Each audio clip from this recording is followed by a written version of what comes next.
First, the question what the population can do themselves. I'm aware that money has been accumulated to contribute significantly to some instances, not where we have been working, but that is one option, which is of course very commendable, very good, but that is a rather limited contribution, because this is a significant amount of money to have a health center going, not only being upgraded but functioning. We're talking about call allowances, which is a big thing out in many places where we are. People are not given the call allowances, even if they're up all night to do cesarean sections, for instance, which is not very justified. So people can do themselves, but the main responsibility, I think, is with the district medical officer, with the district executive director.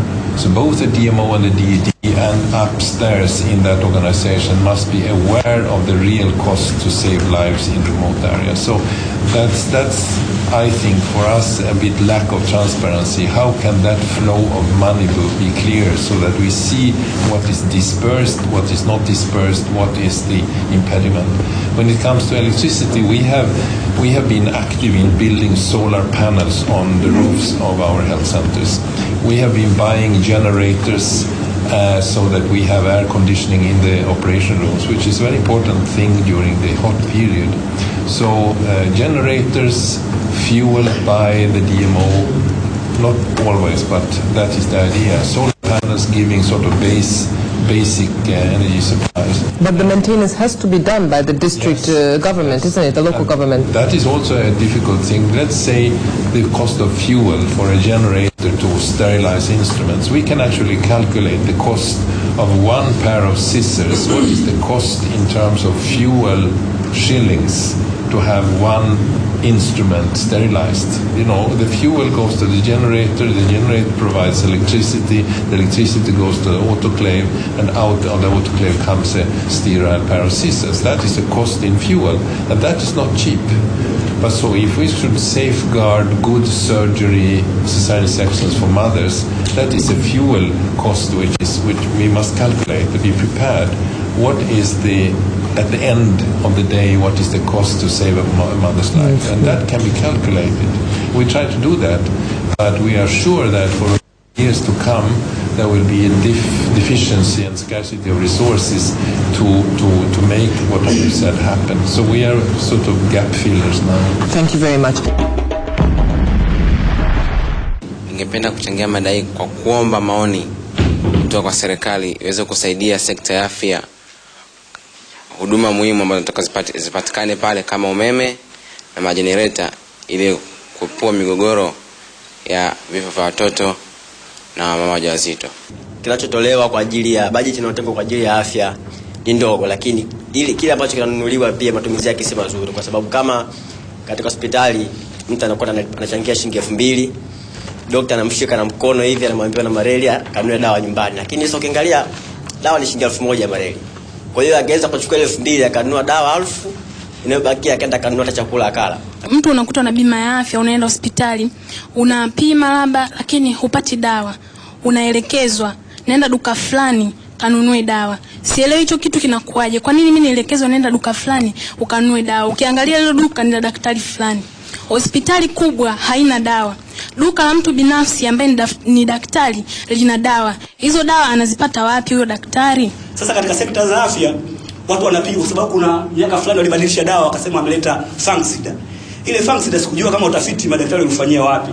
Lakini kuna watu walikuwa wanachibuka, wanabadilika ngozi. Ina maana moja kwa moja sisi tulibadilisha tukafanywa kama uwanja wa majaribio. Kwa hiyo katika tuna dawa nyingi sana ni sumu, wananchi wanakunywa, na kwa sababu ya njaa na mtu ana maumivu mwilini, basi inabidi anywe hivyo hivyo. Kwa hiyo tulikuwa tunaiomba serikali yetu ijaribu kuonea huruma kizazi kijacho. Unaweza ukakuta daktari unamtibu mama, lakini kuna vitu mbalimbali ambavyo vinakuwa hamna. Kwa mfano unakuta wamama wengi wanapokuja hospitali lazima waje na pamba. Unakuta kuna hospitali zingine unakuta hata vile vidude vidogo vya kufungia kitovu cha mtoto unaweza kukuta hamna. Inabidi mama anunue peke mwenyewe, au unaweza kukuta mama mwenyewe hana. Inabidi kama daktari uweze kufanya changamoto yote ile kupata kwa mama mwingine ambaye anayo, ili waweze kumsaidia mama ambaye hana. Hasa kwa upande wa madaktari na manesi, unakuta nesi mmoja anahudumia wagonjwa zaidi ya 10 kwenye chumba kimoja.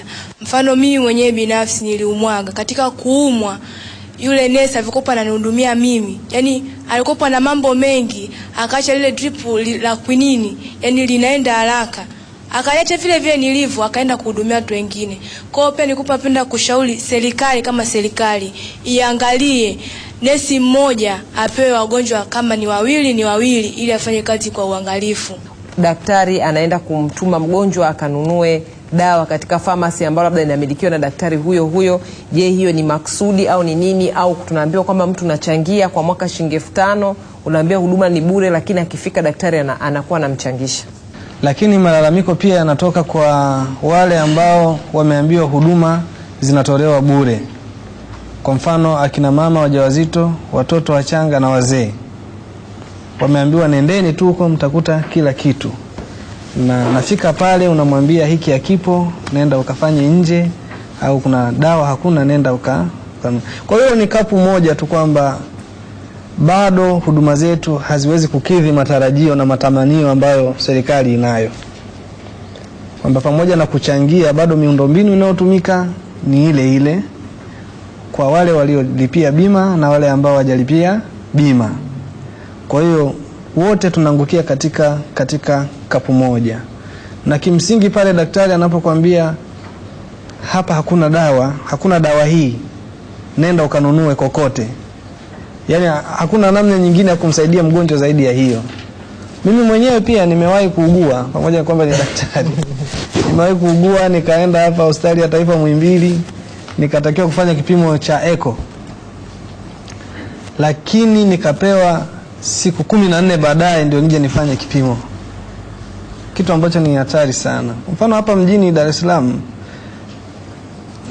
ukiondoa Muhimbili na Amana, hospitali zingine zote za serikali hazina kipimo cha echo. Hata hii iliyoko Amana ilitolewa na watu wa Koika, ni watu wa Japani katika mradi wao. Kwa hiyo jibu lake tu hapo ni kwamba pengine hao watu wa mifuko wanaweza wakatupa majibu mazuri zaidi, lakini sisi kama wafanyakazi katika maeneo yale hospitali ni kwamba miundombinu na vifaa na dawa zinazotumika kwa waliochangia katika mifuko ya bima na ambao hawajachangia ni ile. One of the comments that we received was that some of the people have been complaining that they go and they're supposed to get a free healthcare, but they have to still pay for it. And oftentimes they say that the doctors are the ones who are supposed to make them understand why they have to pay for something that's for free. However, Dr. Chittage has been trying to explain that it's not necessarily the doctor's fault. But there was another issue of not only of the payment, but the availability of beds, for example. That has become a big issue, that you find on one bed you have 2-3 women. Looking forward now, as conclusion, what should be done? Yes, indeed. We have seen that by upgrading health centers in remote areas, people are flooding in to give birth. We saw in Kibiti Health Center, Rufiji District, Coast Region, we had a 300% upsurge of patients coming for delivery, 300% in 6 months. You can imagine if that health center has so and so many beds and there is a sudden upsurge of 300%, this implies a shortage of beds, implies a real increased burden on the staff. There were no more staff, no more beds, but then 300% upsurge. We are happy and we should be very content about the 300% increase, but it comes suddenly while the infrastructure is not prepared for that. So the good thing of upsurge is counteracted by the limited resources, and of course that is something that comes to the mind of the district medical officer and the health authorities, the council, that we must expand in order to swallow that new thing. The new thing, the upsurge, is good because that is exactly what we need. We need to get delivering women in from the traditional birth attendants into safe motherhood, safe deliveries. That is exactly what this country wants. And that costs money, but there is a time factor here which is difficult to overcome. So we should build and be intelligent and wise to prepare the ground for this upsurge. It will come in other sense also. Better attitudes from the staff, better service, better survival. That means that people are coming in and they like it. And of course it costs money, and I know also the informal payments are there. And this is a phenomenon over all these continents. So I think we should look at it not only from a Tanzanian point of perspective. Going forward now as a conclusion with regard to the open government, to the transparency, and when it comes to the medical supplies, what are your thoughts on that? I think that this country has a goal to have 50% of all the 450 plus health centers to be upgraded by 2015. There are 3 years to that point. And now they are 4% upgraded, and they are going from 4% now to 50% in 3 years. It's impossible. This will cost money, but it needs transparency. How are these resources, how are this money dispersed? What is the payment? What is happening with that? People have the right to know that, and that is transparent, both central government and local government. Baada ya kupata kusikia maoni, maswali na majibu ya wataalamu wetu na wadau ambao tulikuwa nao leo, basi muda umetutupa mkono, na hapo ndio tumefikia mwisho wa kipindi chetu kwa leo.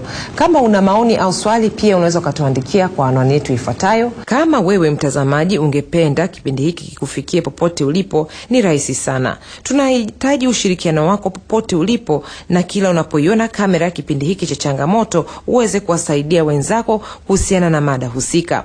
Unaweza kutuandikia pia kwa anwani zetu ambazo ni Changamoto, sanduku la posta 105-144 Dar es Salaam. Ukatupigia simu kwa namba ya Dar es Salaam namba 2182405. Ukatutumia fax kwa namba ya Dar es Salaam 2182596, au barua pepe changamoto@compass-tz.com. Lakini pia tunawakaribisha kuendelea kuangalia vipindi vyetu, ambapo wiki ijayo tutaendelea na mfululizo huu wa vipindi, ambapo tutaendelea kuangalia mpango huu wa serikali kuendeshwa kwa wazi zaidi, au open government partnership, na tutaangalia kwa upande wa upatikanaji wa maji mijini. Hadi wiki ijayo, tunatakia utazamaji mwema wa vipindi vingine. Mimi ni Maria Sarungitahai, asanteni na kwaherini.